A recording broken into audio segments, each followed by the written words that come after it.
for me to succeed as an investor, it's not only enough to have entrepreneurs. I need to be able to have the academic environment working very well, because academic institutions produce the human resource that is needed. You need research. You need research facilities so that entrepreneurs can go and do research, right? You need civil society, people to use the product and criticize it. So it's an investor's role to bring the actors together. And we do this through an event we do called Angel Fair Africa, where every year we go to a new country and we bring entrepreneurs, investors, and ecosystem actors together. Next. So now I'm going to give you some rough idea of different types of investors. Again, all this is on Google. So if you Google it, you get more information. But generally, there are about probably three types of investors, and then 3 types of money, capital. The first is angels. Angels are people that, like you said, you asked, angels are the people that give you your first money. And we put them in a category we call family, friends, and fools. We call them fools because they are stupid enough to believe in what you were thinking. And then they are able to take a bet on you. They are not taking a bet on the idea. Most of them is your family members. Oh, this is my nephew and he's trying to start. Maybe I should just help him. The reason he's helping is because you're the nephew. Right? So he's behaving like a fool. Right? Your friends from high school, or your friends that you met somewhere, and oh, I like this guy, we've been drinking so many years. Okay, I have a little money. Okay, I'll stop drinking 2 beers and I'll give you the money for the 1 other beer. So he's taking a risk on you by not drinking 2 beers, by drinking 1. Or drinking once a week instead of every day of the week drinking. Right? So he's playing a role as an investor.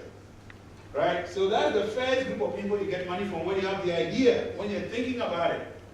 Or you're trying to create a fresh product. Or maybe it's your buddy from high school. Hey, this guy has very good skills. He knows how to write code. So you go to him and say, hey, buddy, remember you were very good computer programmer in school. You know, I have this idea. So why don't you write the code for me, right? So he spends the next 3 weeks writing the code for you.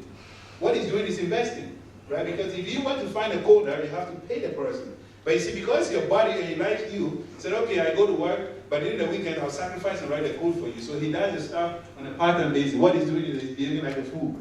He's believing in what you're doing and putting time and resources to it. The second is venture capitalists. Mostly you go to venture capitalists when you have a product. Some venture capitalists take ideas. But no venture capitalists, you have to have what they call a minimum viable product, MVP. Something they can play around with and at least see that it's working or somebody can use it. So that's when you go to venture capitalists. And they will give you your probably, these guys, the angels give you your seed money, right? And these guys will give you your Series A or pre-Series A money. Then, when your company is now got revenue, so the venture capitalists generally help you overcome the business model challenge. So angels help you overcome the product cycle, right? Remember product, you need product. And then market to monetize. Venture capitalists help you to now get revenue, right? Then there's what we call private equity. These guys, they only wait for the company to be doing very well. You're making like 10 million every year, and you have a staff, you're in 10 countries, everything. Then they will come and say, you know, you have this ATM here, we want to help you make it bigger. You know what ATM is? You are drawing cash. So this company is making money. Then all they want is, when the company is profitable, or broken even, is making a lot of money, then they come and say, okay, because you have only 10 million, you're going to make 20 million.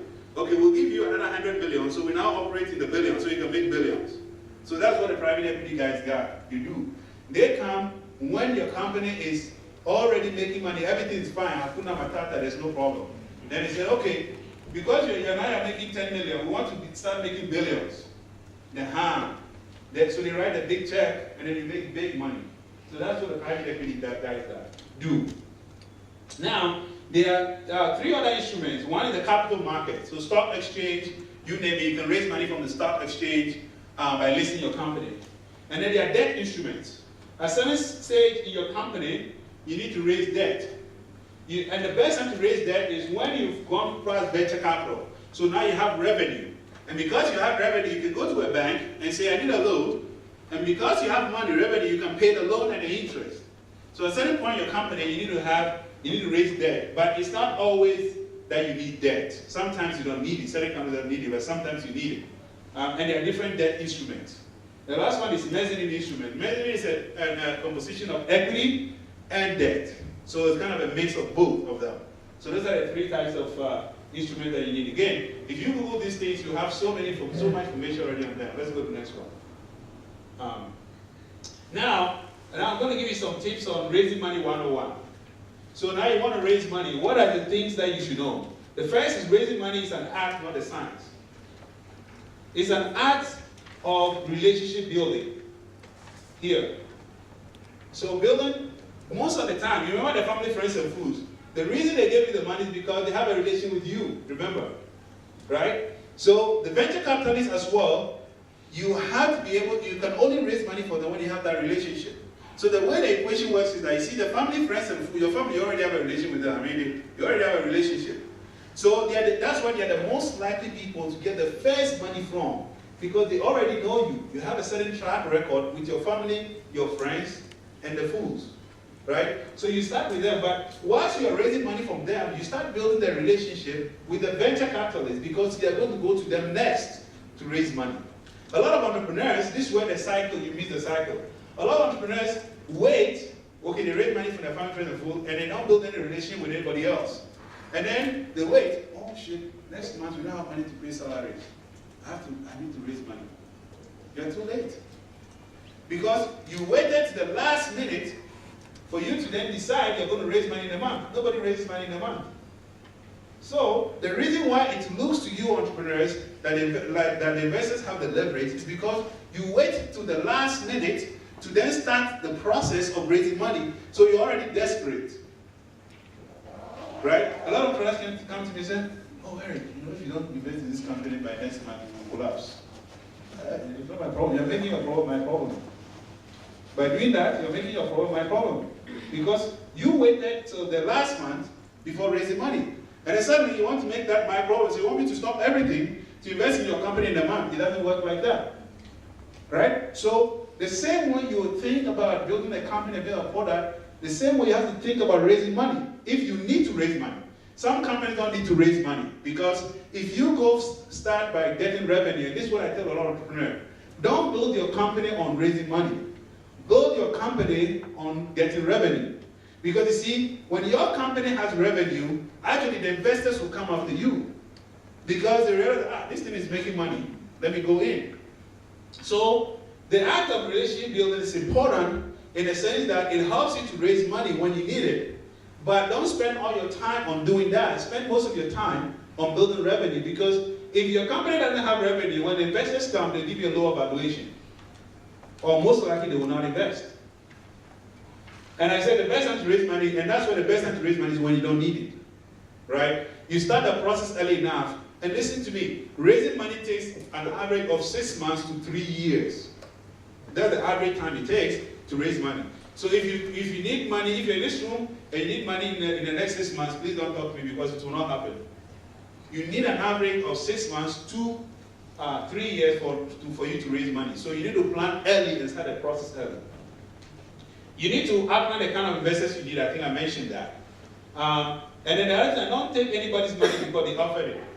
I've seen a lot of companies fail because they took money from the wrong investors. I mentioned that also already. So sometimes it's better for you not to accept the money from the wrong investor, because that could also kill your company. The same way, not having money will kill your company. Having the wrong money could also undo your company. Don't raise more than you need at any time. A lot of investors say, oh, let me just raise 100 million, I don't have to raise money again.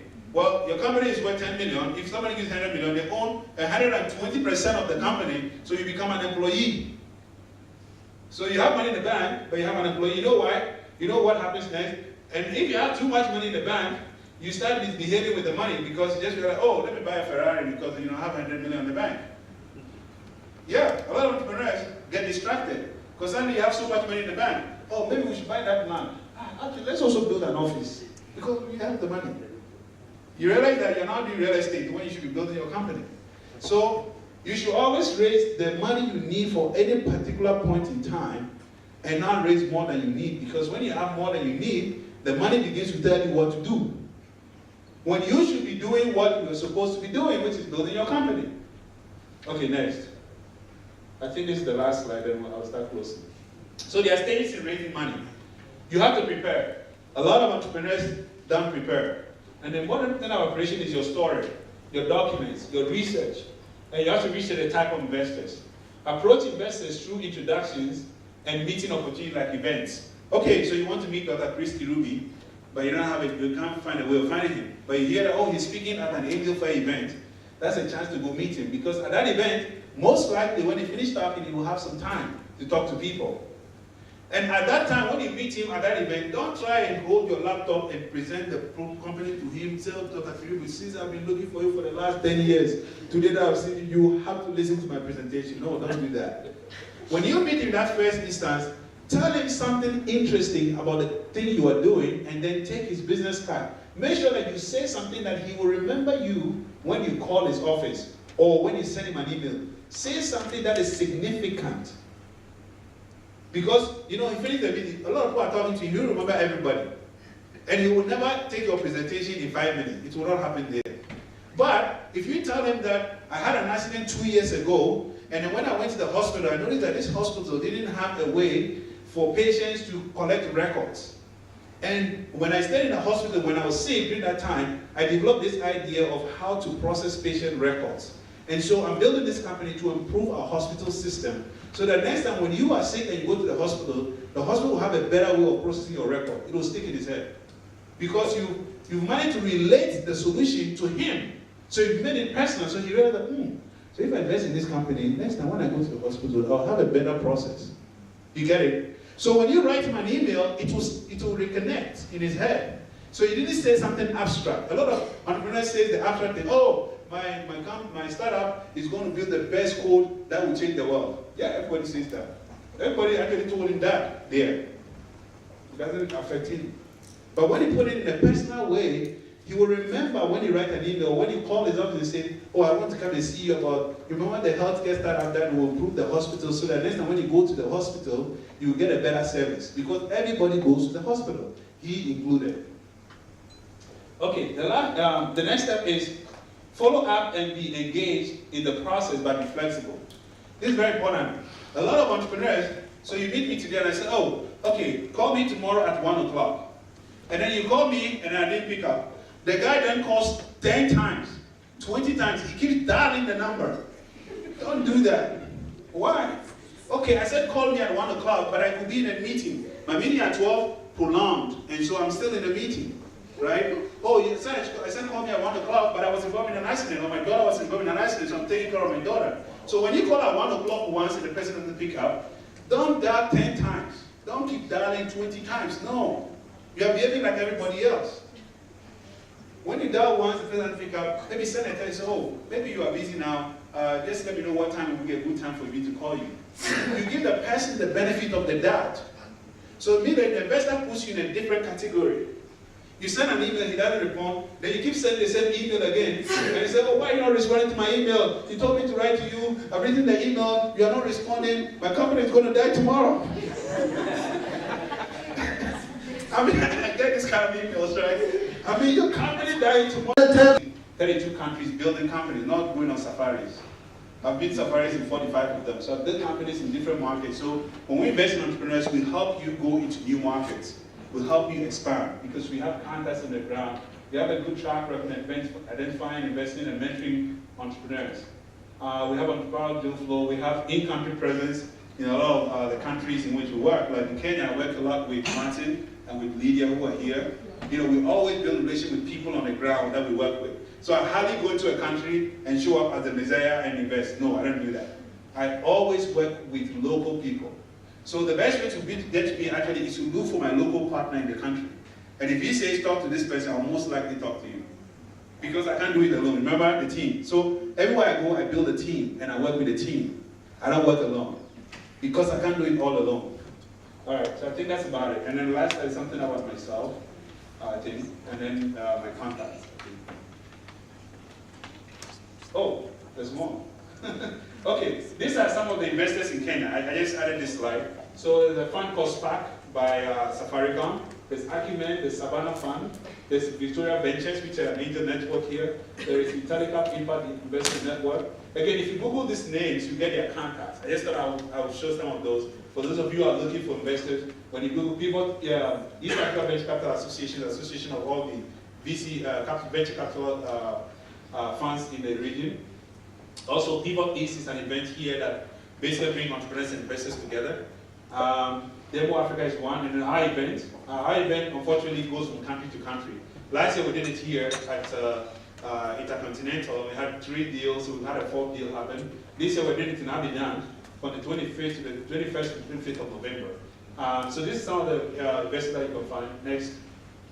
Okay, so this is something about me, and then the next slide is my contact. So please, this number is my WhatsApp number. Okay, thank you. I think I've used my time, but I hope I managed to send enough message out.